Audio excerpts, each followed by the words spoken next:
Tässä Jerusalemin uutiset ja Pekka Sartola. Oikein hyvää alkanutta vuotta ja sen ensimmäistä lauantai-iltaa ja uutisaiheita.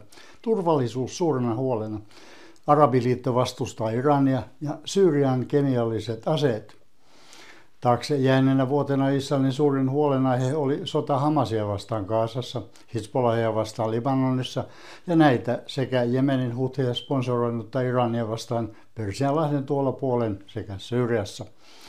Ne eivät jääneet kuitenkaan ainoiksi, vaikka olivatkin niiden otsikoissa, sillä Shin Betin, Israelin sisäisen turvallisuuspoliisin raportti viime vuodelta, kertoo, että viranomaiset ja armeija joutuivat torjumaan kaikkiaan 1040 maan eri sisäistä hyökkäystä. Nämä kaikki Juudean ja Samarian eli niin sanotun länsirannan sekä Jerusalemin alueilla. Samojen tapahtumien yhteydessä paljastui myös 13 eri vakoilutapausta, jossa Israelin kansalaiset vakoilivat Iranin hyväksi. Kaikkiaan vakoilusyytteet nostettiin 27 henkilöä vastaan. Lisäksi Israelin arabiväestön joukosta paljastettiin 20 uutta terroristisolua. Gazan kaistalla pidätettiin kaikkiaan yli 1350 ihmistä, joista noin 200 oli korkea-arvoisia toimihenkilöitä ja eri terroristijärjestöjen komentajia. Satojen vangintojen Hamasin jäsenen kuulustelut tarvisivat tärkeitä tiedustelutietoja, jotka johtivat useita henkiä pelastaviin maaoperaatioihin sekä tarkkoihin ilma- ja tykistöiskuihin eri terroristikohteisiin. Näissä usean eri rintaman sodissa on Hamasin tekemän hyökkäyksen jälkeen saanut viime vuoden loppuun mennessä surmansa noin 920 Israelin armeijan eri yksikköjen sotilasta. Haavoittuneita on tullut noin 5500.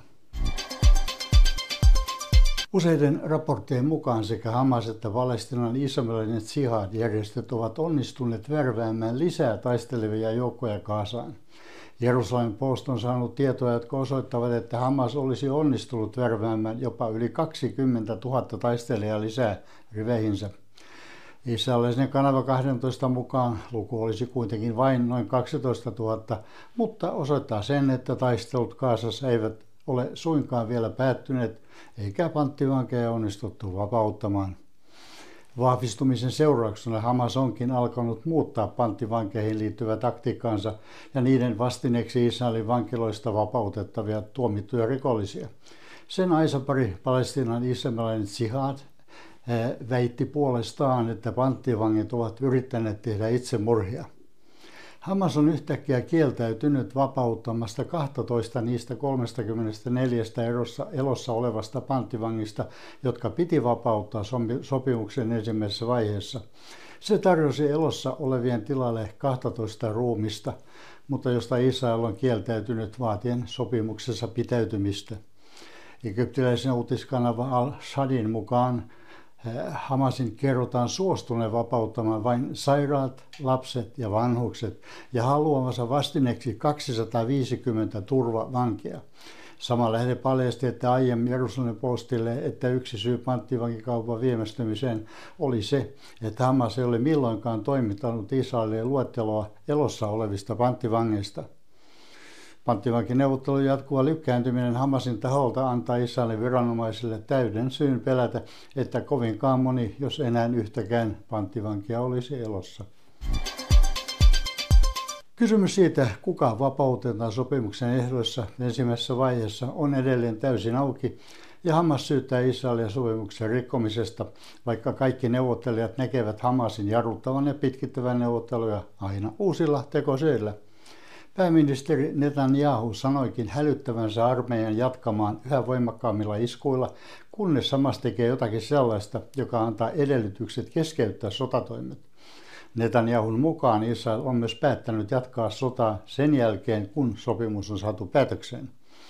Tällä hetkellä neuvottelut ovat umpikujassa, vaikka Yhdysvaltojen tuleva presidentti Trump on toistanut uhkavaatimuksensa Hamasille vapauttaa vangit ennen kuin hän vannoi virkavallansa 20. tammikuuta. Trump on antanut useita vastaavia lausuntoja aiemmin ja luvannut Hamasille vakavia seurauksia, jos panttivankeja ei vapauteta. Tämän uusimman ultimaatuminsa Donald Trump antoi puhuessaan toimittajalle Mar-a-Lagossa pidetyssä uuden vuoden aaton kaalassa muutamia päiviä sitten.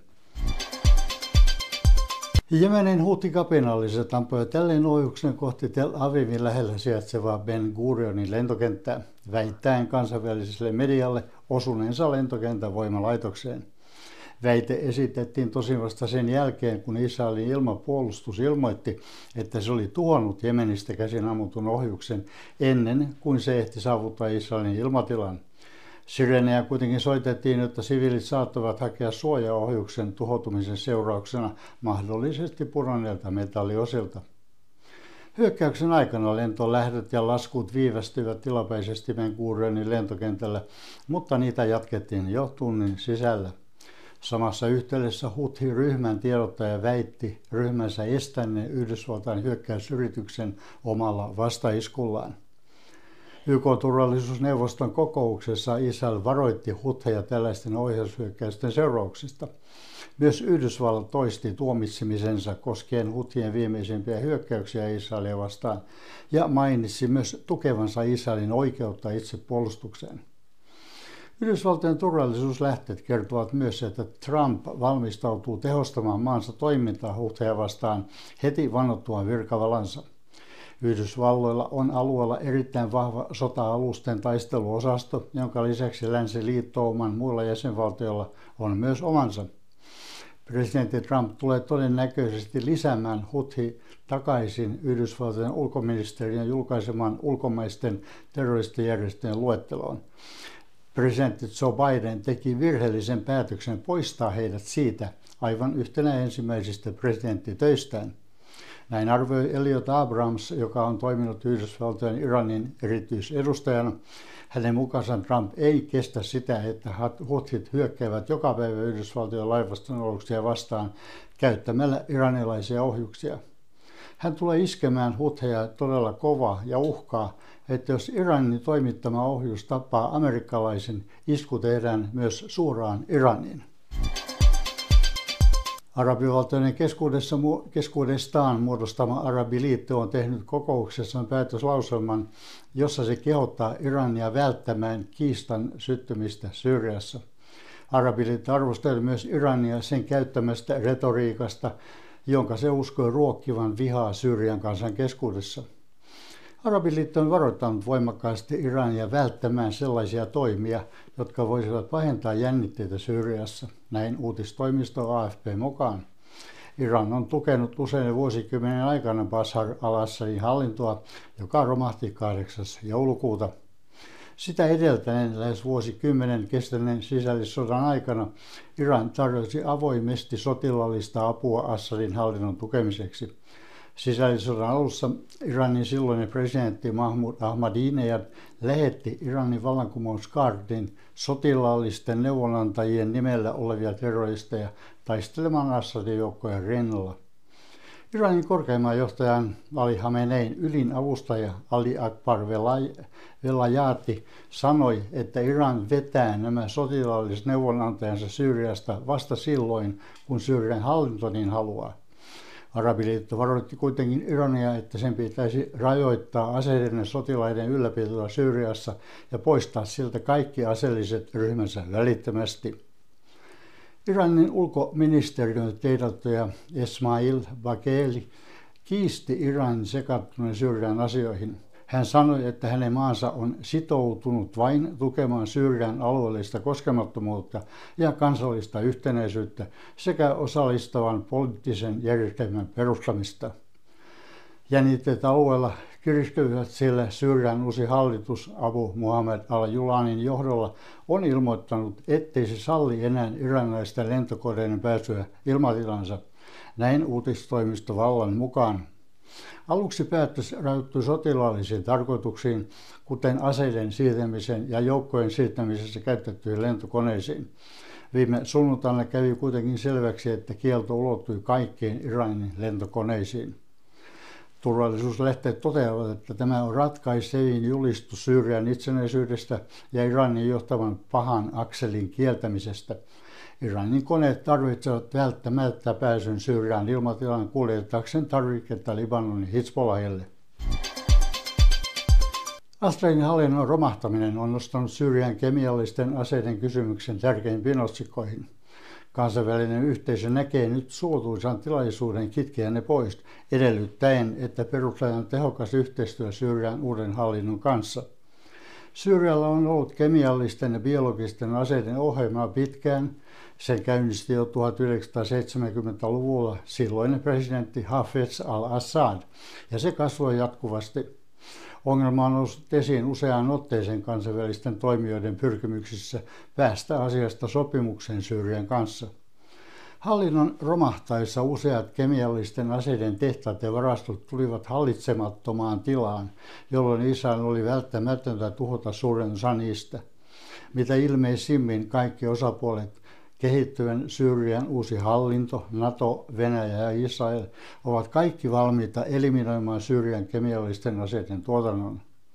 Maassa on kuitenkin vielä radikaaleja kapinallisryhmiä, jotka saattavat haluta vangita nämä vielä jäljellä olevat Syyrian kemiallisten aseiden joukot sekä niihin liittyen asiantuntijahenkilöstön. Se olisi ainakin Israelin kannalta uusi katastrofi ja muodostaisi pahemman uhkatekijän kuin aseelliset joukot. Iranin sotilaallinen ydinohjelma on varmasti käynnissä, näin sanoi äskettäin IAEA:n johtaja Rafael Grossi. Hän sanoi myös, että Iran on kehittänyt paljon vahvempia ydinvalmiuksia ja on käytännössä samalla tasolla kuin ydinasevaltiot. Tämän arvioinnin ohella Yhdysvaltain kansallisen tiedustelupalvelun johtajan viraston raportti kertoi, että Iranilla on nyt tarpeeksi halkeamiskelpoista materiaalia yli tusinan ydinaseen valmistamiseen. Edellä mainitun Bidenin hallinnon johtavan virkamiehen yksiselitteinen lausunto ydinaseiden poistamisesta on yhdenmukainen Mossadin johtajan David Barnean aiemman lausunnon kanssa. Iranilla ei ole ydinaseita, ei tulevina vuosina eikä tule koskaan olemaan. Tämä on minun ja Mossadin sitoumus. Maininnan arvoinen on myös se, että kuten Syyrialla, Iranillakin on hallussaan operatiiviset kemialliset ja biologiset asearsenaalit, vaikka se on näihin liittyvien kansainvälisten sopimusten osapuoli. Iran toimii nyttemmin yhä aktiivisemmin farmakologisesti johdettujen sekä kemiallisten että biologisten aseiden valmistajana. Näin Jerusalem uutiset tällä kertaa. Muistutan rukoilla edelleen rauhautuvalle kaupungille, maalle ja koko Lähi-itään. Pysy kanavalla, niin nähdään jälleen viikon kuluttua.